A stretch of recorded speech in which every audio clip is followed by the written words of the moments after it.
I was brought up in Galway originally, and I went to school in Galway, and I moved to Dublin to go to university.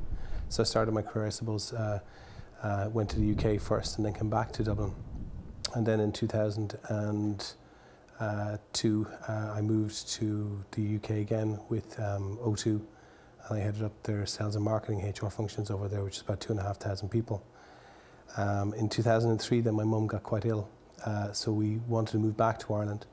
But we decided we could very easily move back to Dublin because we still had our house there. But we decided that we wanted to actually move west purely on the basis that my children were just about to start going to school and we needed to get them settled. And we had a yearning ourselves to move back to the west of Ireland at that stage as well.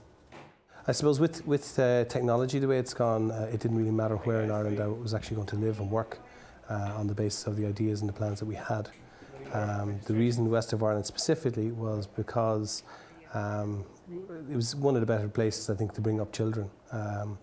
There's a huge amount of amenities down around here, and it's a safe place for children. But also, I think the people on the west coast are very open-minded as well.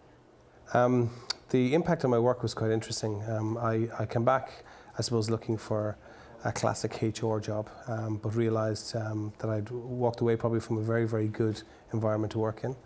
But when I moved to the west of Ireland, there wouldn't have been as many big companies, I suppose, as there would have been on the east. So it sort of made me think outside the box.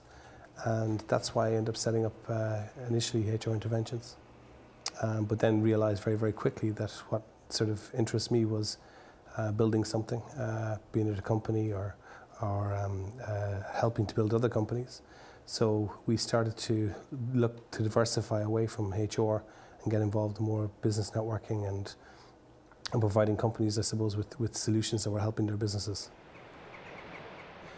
The lack of commuting times is a major advantage. When we set up the business initially, the business was set up in the house, and the business here that we have in our offices here is only about 2 to 3 miles from our house. Other than being stuck behind a tractor on occasions, we don't really have a huge problem in regards to commuting. A lot of people look at the idea of moving to the west, and people would say to us, "Oh, weren't we very brave to do it?" It's not about being brave. It's about planning it out and deciding where you want to move to. When we moved to Lahinch, and the business is based in Ennistimon, it made a lot of sense for us because there was all the amenities are here. The schools are fantastic. The nightlife is good. The people are very open. We had no friends when we came here, but we now have a full range of friends which will stay with us, I'd say, for quite a long time.